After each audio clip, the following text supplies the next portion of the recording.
I would like to address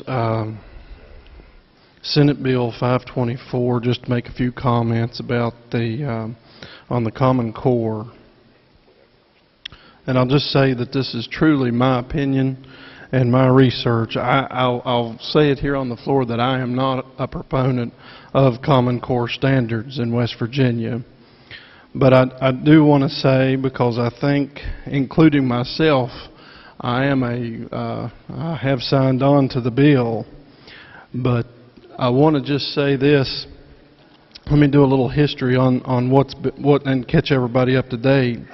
I've done some pretty extensive research over the past several months, and of course, my biggest problem with the standards, personally, up until recently, the high stakes testing that was just corrected, in my opinion, by the state board. Now, a little bit of history here. The West Virginia Board of Education adopted the Common Core standards known as the Next Generation Standards in 2011. At the direction of the State Board and West Virginia Department of Ed, they conducted an extensive review of the standards from July to November 2015. I'm going to give you some stats on the review. They held statewide over 8 regional town hall meetings, receiving over 251,000 plus comments. Of that 251,000 plus comments, 84% of those comments were given by West Virginia educators. 84% from West Virginia educators. They gave the input. Then they come together, they put the contents review teams together that took every one of those comments. They studied them, they researched them, and then they came up with what is the now standards is the West Virginia College and Career Readiness Standards. Now, I've heard a lot of people say that they've been tweaked and just renamed and here and there, but hear me out on this. I learn by visual, okay? I'm a visual learner. So I'm trying to comprehend. I don't know a lot what people are expecting to see when the standards now are trying to be what we're wanting them to be. You know, the actual visual part of seeing the actual repeal and then replace. I don't know if we was expecting maybe Building 6 to open up and guys dragging the trash bags out of the old standards and setting them out for the trash man. And then maybe TAPS was played, I don't know. And then the UPS delivers the new standards and brings them in on a silver platter and puts them in the trophy case to have the new standards adopted. I don't know what was really seen there, but I truly believe that a repeal was done to the opinion. I know that even back to where educators across the state was asked, you know, numerous questions, and the charts, multiplication charts got put in, the cursive writing got put back in. I've had teachers say, you know, the thing about it is, 30-year veteran teacher says we never stopped teaching those. Maybe some did, and I'm sure they did. I'm not going to sit here and say every standard we have is perfect. I know everything's here to try to we can always improve. But I truly believe, and I know, because I was one of them, that was a strong opposition to the previous Smarter Balanced assessment tests that have been given as our assessment test in our schools. Now, the state board is currently a step ahead. They have just repealed those tests, the Smarter Balance and the Park-style testing. Now, for anyone out there in TV land that may be part of the Smarter Balance team, that test may have worked out wonders for other states, but it didn't do our students justice here in West Virginia, in my opinion. this was the problem that I've been having, and I've told some people earlier that I had to really dig deep in my brain tissues to figure out where's my problem at with this.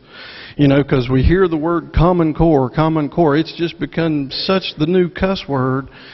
It's really, you know, people that's not even in education now are hearing Common Core and they just know immediately that's got to go. We got to get rid of that. And I agree, the Common Core standards have to go. But here's the thing. I think for myself, and I could probably say for a lot of other people, when you have a standard in our school systems, look at it like this. You got the standards basically across the nation. Honest to goodness, it doesn't matter what standard it is. They don't vary too often. They're pretty much consistent. And I'll tell you why. Because we want our seniors, by the time you go K through 12 and hit that 12th grade and you graduate, whatever college you choose to pick, we kind of want everybody about on the same page their freshman year in college. So things are going to vary just a little bit. Now, you got your people like me, it takes a little bit more time to catch on to things. You know, we all learn different. But please, I think the confusion part for me is don't confuse standards with teaching styles. There's a difference here, and this is really big. Don't confuse standards, any standards, with teaching styles and techniques. And the beautiful part about it here in West Virginia, the flexibility to our teachers here have been given the flexibility to teach the style that they see fit to help each and every student reach the standard that we present to them. Once again, don't confuse the standards with the style, the teaching methods. Because let me give you an example.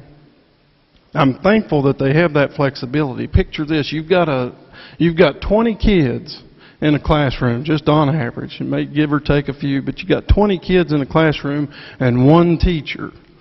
You've got 20 different brains sitting there functioning at different levels. You've got all kinds of learning. People are learning at different. We're not robots. They have to come up with a few things to work for everybody. You've got little Johnny over here that can get things just like that. You've got Maggie in the middle that can, you know, she catches on. She's doing pretty good, but not as fast as Johnny. And then you got little Kenny sitting over here, little Kenny Mann. Now he's just sitting here looking out the window. And it takes him a little bit more. And we love Kenny too. I hope we do. And so therefore, the techniques and methods have to be developed in the classroom for each individual person. And time's not on our side. These teachers have about an hour roughly to get to that, to get their point across. Now, one other thing we have here in West Virginia that's, you know, no matter I say what the standards are, with the standards that we have in place and the smarter balance gone, and in my opinion, I hope to see it replaced with an ACT-style testing. We still have socioeconomic problems here in West Virginia that plays a huge factor in everything we do in our educational system. It plays burden on the educators and staff. It plays burden on the students as well. But we've got to realize once and for all that I truly believe that the standards that are in now, that our West Virginia educators have gotten together and voiced their opinion, are where we need them to be. Now they can tweak and adjust and go from that. They have that flexibility. They review, I think, every few years. Just remember this: if the standards change right now, they just would change 3 times in 5 years. 3 times in 5 years. Our teachers are begging for consistency. We're not always going to agree on the way things are taught. But I've looked over some things in the standards that's there now, and trying to compare. I look at the early days in early education. They're still doing the same thing I was doing. You know, they're counting to 100 by ones. 1, 2, 3, 4, 5, 6, 7, all the way up. They're counting 100 by tens, 10, 20, 30, 40, 50, 60, on up. They're still doing that. They say, well, now they're doing things like in just getting to 100, show why 100. You know, give me some representation of 100. So kids are bringing in 100 marbles, 100 this, 100 that, on the 100th day of school. Well, heck, when I was in the 5th grade, I brought 100 toothpicks to school. We've been doing this kind of stuff. So you've got your people that's going to see that multiplication chart that's 9 times 9 is 81, and they get it. You got some that just memorizes it. You know, and they know that it's 81 because they memorize it. But then you got a few people out there that just have to see the visual effects to this to see the reasoning why they've hit 81. So I want to just say that, and like I said, this is me speaking on my behalf. I want to just see if we can trust our educators on this, trust our West Virginia educators, and hopefully get people to realize that Common Core is dead. I want to say this in closing. Governor Justice usually uses his whiteboards to explain his points, and I didn't get a whiteboard today, but I tell you, as a licensed funeral director here in the state of West Virginia, I do have another document here to kind of state my point. I have here a West Virginia death certificate, and I'm going to present that to the President of the Senate. And I just want to let you know that right here, I want to just use this to say that Common Core is dead in West Virginia. I strongly believe that. With the smarter balanced testing that is gone, that is out the window, that was the icing on the cake, man. If you'll just trust me on this. I'm putting my neck out on the line to say this because I believe in our West Virginia educators across this state that have had the input in here. Can we improve? Absolutely we can improve. But I'm telling you right now, Common Core is dead. I believe the cause of death was breach of contract and lack of ability to produce the positive learning for our students here in West Virginia. And the immediate cause was because it was repealed. I have it right here. That's my saying. So, Mr. President, I just want to say that it's my sympathetic duty to officially report to you, in the opinion of this chair, that Common Core is dead, and I would officially like to lay the standards to rest and let them rest in peace. Thank you. Thank you. Further remarks? The senator from Wayne. Thank you, Mr. President. I really was not planning on getting up and speaking, but one thing that I will tell you is let's go back a little bit in time and let's talk about how West Virginia did adopt those Common Core standards. At the time when this was going on, I was the NCSL education chair, the National Conference of State Legislators, and as the educator and as the education chair, I went to speak to the Chief State School Officers National Convention in Washington, D.C.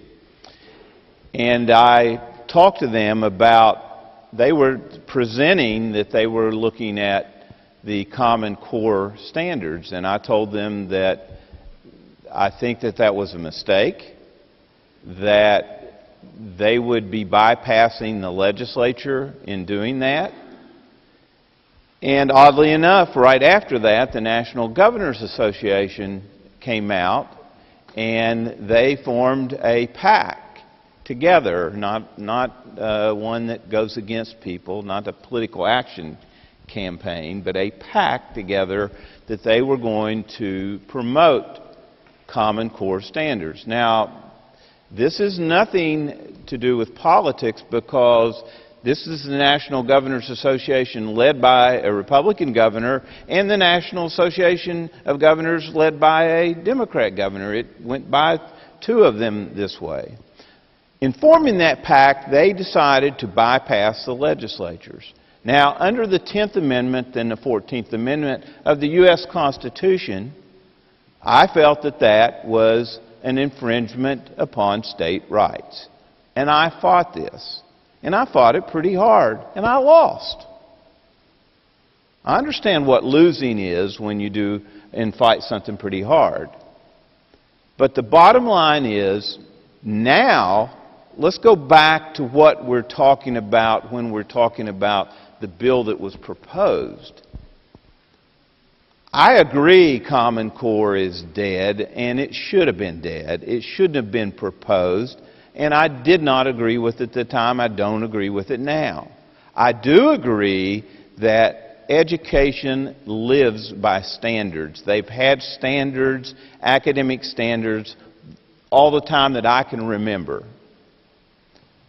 Those standards are made by state people, and that's the way it should be. Adopted by a state board, not accepted by the chief state school officers, the National Governors Association, and then forced upon a state.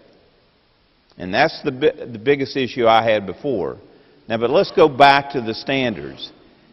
80% of the Common Core standards that they adopted were what the standards were before then.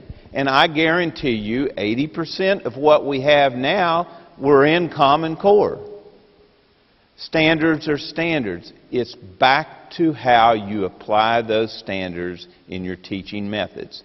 And that's where we've been wrong, because we've been trying to dictate from Charleston instead of emanate from the counties. And let's go back to that. Now, why would we do this? And this is the biggest opposition I had to this. To arbitrarily pick a 1997 math standard that was no longer used in California and a 2001 language arts standard that was not used in Massachusetts. Now, I guarantee you they are the harbor of conservatism in California and Massachusetts. And their standards, I was surprised that we would even consider adopting standards from those two states. But at the time when they were done, they were good standards. Actually, when you review the math standards of California, they're very generic in nature. When you go through the kindergarten, it tells you 3 or 4 different things that it tells you what you should be teaching. We have to put these things to rest. I'm glad that Senator Monroe has presented a death certificate. I didn't know that we needed that here. But if that officially puts this debate to close, I think that's great. Now let's get on to how do we let the teachers apply those standards. The college and career readiness standards, as he indicated, were adopted. How you apply those standards in teaching, and how we raise student achievement in this state. But more importantly, how we prepare the workforce for tomorrow, which we aren't doing now. Thank you.